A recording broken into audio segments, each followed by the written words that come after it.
Sponsored by the Ghana Shippers Authority, they provide you with the best in oil shipping solutions. Contact the Mother Shippers House in Accra. You can also join us live on YouTube on Omanfm and on Facebook on TVGH.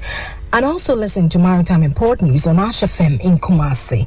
I am Nanesi Boateng. Let's move straight to our stories this morning.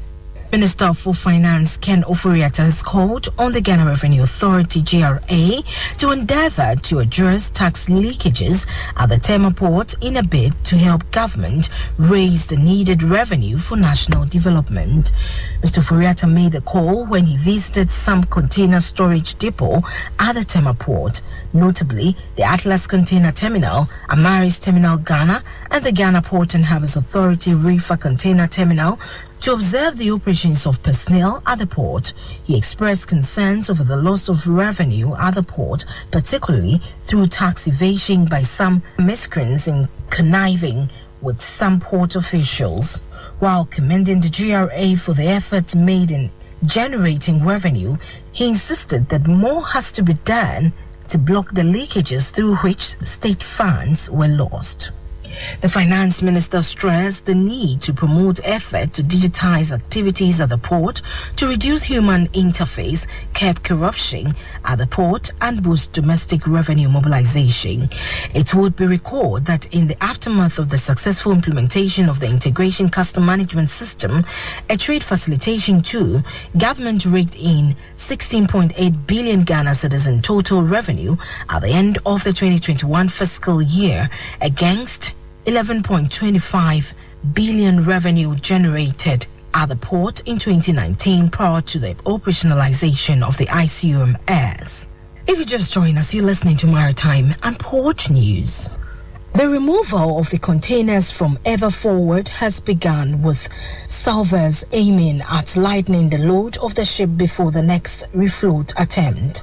The plan is to unload approximately 500 containers over the next few days, while salvors are currently moving the box every 10 minutes on average. As at 11 a.m. local time today, 54 containers have been removed, according to container news sources. More containers will be unloaded today as both crane barges are now unloading the containers simultaneously to their destination. The decision for the unloading of Ever Forward came after 2 unsuccessful tries to refloat the 5,000 TEUs loaded ship, as salvage experts determined that they would not be able to overcome the ground force of the vessel in its initial loaded condition. It is important to note that Evergreen, the owner of the 11,850 TEUs Ever Forward, has declared general average due to the increased cost arising from the continuous attempt to refloat the vessel. The 2020-built container vessel ran aground in the Chesapeake Bay in the United States and remains stuck since 13th March. Another major Chinese city has tightened COVID restrictions as the country struggles to contain a nationwide outbreak stretching from Shanghai in the southwest to the northern province. The southern city of Guangzhou closed in-person classes at elementary and middle schools as of Monday, shifting courses online. The measures will last for at least a week, according to a city announcement over the weekend. Municipal authorities said locals should not leave the city unless necessary and would need a negative virus test from within the last 48 hours to do so. Guangzhou, capital of Guangdong, a manufacturing heavy province, reported 27 new COVID cases for Sunday, including 9 without symptoms. That's up from a total of 11 cases a day earlier, according to the National Health Commission. Shanghai reported a record high combined number of cases for Sunday, 914 with symptoms and 25,173 without. For Saturday, authorities reported 1,006 cases with symptoms and 23,937 asymptomatic ones.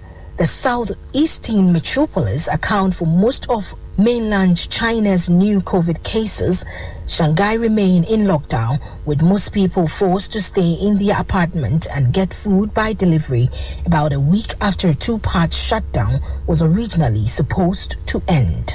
Finally, oil shipments out of Russian ports have hit the highest volume since the war in Ukraine began, but the distance that cargoes must travel to make deliveries has ballooned.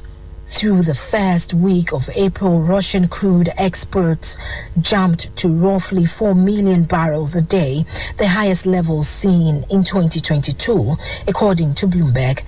The rebound in export comes after levels consistently fell each week following Russia's invasion. Export revenue and volumes suggest that Russia is shrugging off some of its wartime constraint, but Western sanctions have pushed it to find alternative destination for shipment. The US has ceased purchases of Russian oil, and the UK is expected to one of it by 2023. According to Bloomberg, more exports are making their way to Asia, where buyers are snapping up discounted prices. On this note, to wrap up this morning's edition of Maritime and Port News, proudly sponsored by the Ghana Shippers Authority. They provide you with the best in oil shipping solutions. Contact them at the Shippers House in Accra. My name is Nanisi Boateng, producer Kekwa Boji. Have a great day. Yenso akwan suju medie hia mo man bia nkanko e de Ghana eku wiase na de wiase so ba Ghana Shippers Authority ani so ade hunu ne se